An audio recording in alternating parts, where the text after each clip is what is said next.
સુરતમાં 3 દિવસની બાળકીને માતાએ દૂધ પીવડાવ્યા બાદ ઊંઘમાં નીપજ્યું મોત. પરિવાર શોકમાં ગરકાવ. મૃત બાળકીના પિતા સઈદ અંસારીએ કહ્યું કે બાળકીનો જન્મ 31મી જુલાઈના રોજ થયો હતો. હજુ તો માંડ 3 દિવસની હતી.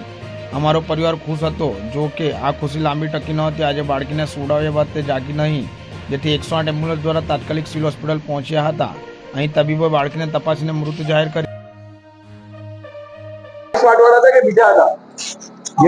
તમે હતા? તમે શું થઈ હતો એટલે ભાઈ?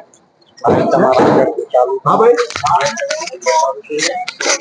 તમે કેમ પાછા છોડી જતા રહેલા? આ લોકો આરોપ કરે છે.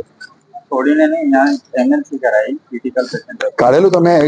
એલસીજી બધું કરાવી, બધું કરે છે, ટ્રીટમેન્ટ અપાઈ છે. હા. અને પેશન્ટ સિમેર લઈ જવા કહેતા હતા. હા, પેશન્ટ સિમેર લઈ જવા કહેતા હતા. બાકી આ ક્રિટિકલ હતું ને, એટલે નજીકની હોસ્પિટલમાં બરાબર, એટલે નજીકમાં જે હવે ક્રિટિકલ હોય પહેલા અહીંયા દાખલ કરાવે. નજીકની. તો તમે પાછા જતા રહેલા કે ટ્રીટમેન્ટ અપાયા વગર?